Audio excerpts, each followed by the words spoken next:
जब भगवान राम ने एक भक्त के लिए बनाई रसोई। बहुत साल पहले की बात है। एक आलसी लेकिन भोला भाला युवक आनंद दिन भर कोई काम नहीं करता, बस खाता ही रहता और सोता रहता। घर वालों ने कहा, चलो जाओ, घर से निकलो, कोई काम धाम करते नहीं हो, बस पड़े रहते हो। वह घर से निकलकर यूं ही भटकते हुए एक आश्रम में पहुंचा। वहां उसने देखा कि एक गुरुजी हैं। उनके शिष्य कोई काम नहीं करते, बस मंदिर की पूजा करते हैं। उसने मन में सोचा, यह बहुत बढ़िया है, कोई काम धाम नहीं, बस पूजा ही तो करनी है। गुरुजी के पास जाकर, क्या मैं यहाँ रह सकता हूँ? गुरुजी बोले, हाँ, क्यों नहीं, लेकिन मैं कोई काम नहीं कर सकता हूँ। गुरुजी, कोई काम नहीं करना है, बस पूजा ही करनी होगी।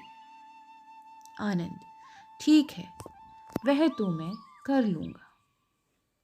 अब आनंद महाराज आश्रम में रहने लगे। ना कोई काम, ना कोई धाम, बस सारा दिन खाते रहो और प्रभु भक्ति में भजन भी गाते रहो।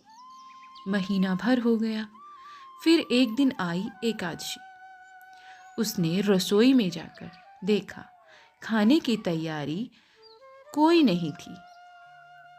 उसने गुरुजी से पूछा, आज खाना नहीं बनेगा क्या? गुरुजी ने कहा, नहीं, आज तो एकादशी है, तुम्हारा भी उपवास है। उसने कहा, नहीं, अगर हमने उपवास कर लिया तो कल का दिन ही नहीं देख पाएंगे। हम नहीं कर सकते उपवास, हमें तो भूख लगती है। आपने पहले क्यों नहीं बताया? गुरुजी ने कहा, ठीक है, तुम ना करो उपवास, पर खाना भी तुम्हारे लिए कोई और नहीं बनाएगा। आज तुम खुद ही खाना बना लो, मरता क्या न करता। गया रसोई में। गुरुजी फिर आए। देखो, अगर तुम खाना बना लो तो राम जी को भोग जरूर लगा देना और उस नदी के पार जाकर रसोई बना लो। ठीक है। लकड़ी, आटा, तेल, घी, सब्जी लेकर आनंद महाराज चले गए। जैसा तैसा खाना भी बनाया। खाने लगे तो याद आया कि गुरुजी ने कहा था कि राम जी को भोग लगाना है। फिर लगा भजन गाने राम जी को भोग लगाने के लिए। आओ मेरे राम जी, भोग लगाओ मेरे राम जी। आओ मेरे राम जी, भोग लगाओ मेरे राम जी। यह भजन बार बार गुनगुनाने लगा। प्रभु राम आइए, श्री राम आइए, मेरे भोजन का भोग लगाइए, मेरे भोजन का भोग लगाइए। कोई ना आया तो बेचैन हो गया कि यहाँ तो भूख लग रही है और राम जी आ ही नहीं रहे हैं। भोला मानस जानता ही नहीं था कि प्रभु तो साक्षात नहीं आएंगे, पर गुरुजी की बात भी मानना जरूरी है। फिर उसने कहा, देखो प्रभु राम जी, मैं समझ गया कि आप क्यों नहीं आ रहे हैं। मैंने रूखा सूखा बनाया है और आपको तरमाल खाने की आदत है, इसीलिए तो आप नहीं आ रहे हैं। तो सुनो प्रभु जी, आज वहां भी कुछ नहीं बना है, सबको एकादशी है, खाना तो यह ही भोग ही खा लो। श्री राम अपने भक्त की सरलता पर बड़े मुस्कुराए और माता सीता के साथ प्रकट हो गए। भक्त असमंजस में, गुरुजी ने तो कहा था कि राम जी आएंगे, पर यहाँ तो माता सीता भी आई हैं और मैंने तो भोजन बस 2 लोगों का ही बनाया है। चलो, कोई बात नहीं, आज इन्हें ही खिला देते हैं। भोला फिर से बोलकर बोला, प्रभु, मैं भूखा रह गया, लेकिन मुझे आप दोनों को देखकर बहुत अच्छा लग रहा है। लेकिन अगली एकादशी पर ऐसा न करना, पहले बता देना कि कितने जन आ रहे हो, और हाँ, थोड़ा जल्दी आ जाना।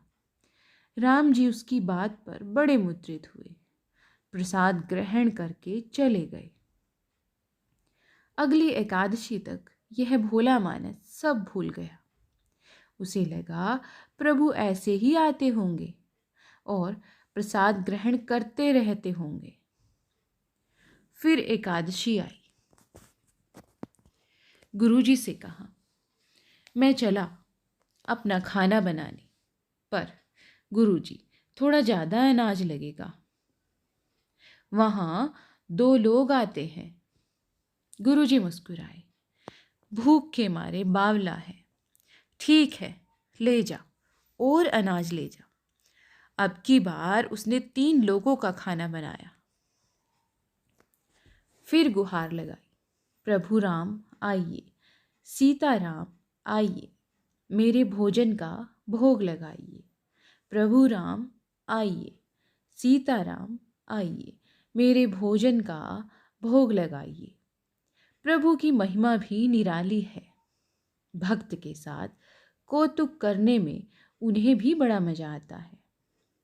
इस बार वे अपने भाई लक्ष्मण, भरत, शत्रुघ्न और हनुमान जी को लेकर आ गए। भक्त को चक्कर आ गए। यह क्या हुआ? एक का भोजन बनाया तो 2 आए। आज तो 2 का खाना ज़्यादा बनाया तो पूरा खानदान ही आ गया। लगता है आज भी भूखा ही रहना पड़ेगा। सबको भोजन लगाया और बैठे बैठे देखता रहा। अनजाने ही उसकी भी एकादशी हो गई। फिर अगली एकादशी आने से पहले गुरुजी से कहा, गुरुजी, ये आपके प्रभु राम जी अकेले क्यों नहीं आते? हर बार कितने सारे लोग लेकर आते हैं। इस बार अनाज ज़्यादा देना पड़ेगा। गुरुजी को लगा कहीं यह अनाज बेचता तो नहीं। आज देखना पड़ेगा। जाकर भंडार में कहा, इसे जितना अनाज चाहिए उतना दे दो, और छुपकर उसे देखने चल पड़े। इस बार आनंद ने सोचा, खाना पहले नहीं बनाऊंगा, पता नहीं कितने लोग आ जाएं। पहले बुला लेता हूं, फिर बनाता हूं। कम से कम मुझे पता तो लगेगा कि कितने लोगों का भोजन बनाना है। कहीं प्रभु राम जी फिर से कोई ज़्यादा या कम लेकर ना आ जाए। फिर टेर लगाई, प्रभु राम आइए, श्री राम आइए, मेरे भोजन का भोग लगाइए। सारा राम दरबार मौजूद। इस बार तो हनुमान जी के साथ भी, लेकिन यहाँ तो प्रसाद की कोई तैयारी ही नहीं है। भक्त ठहरा भोला वाला बोला, प्रभु, इस बार मैंने खाना नहीं बनाया। प्रभु ने पूछा, क्यों? बोला, मुझे मिलेगा तो है ना, फिर क्या फ़ायदा बनाने का? आप ही बना लो और खुद ही बना लो। राम जी मुस्कुराए। सीता माता भी गदगद हो गई उसके मासूम जवाब से। लक्ष्मण जी बोले, क्या करें प्रभु? प्रभु बोले, भक्त की इच्छा है, पूरी तो करनी पड़ेगी। चलो लग जाओ काम से। लक्ष्मण जी ने लकड़ी उठाई। माता सीता आटा सानने लगी। भक्त एक तरफ बैठकर देखता रहा। माता सीता रसोई बना रही थी तो कई ऋषि मुनि, यक्ष, गंधर्व प्रसाद लेने आने लगे। इधर गुरुजी ने देखा खाना तो बना नहीं। भक्त एक कोने में बैठा है। पूछा, बेटा क्या बात है, खाना क्यों नहीं बनाया? बोला, मैं तुम्ही से पूछ रहा हूँ, क्या बात हो गई? आज खाना क्यों नहीं बनाया? बोला, अच्छा किया गुरुजी आप आ गए। देखिए कितने लोग आते हैं प्रभु के साथ। मैं आपको कह रहा था हर बार कि अनाज ज़्यादा लगेगा।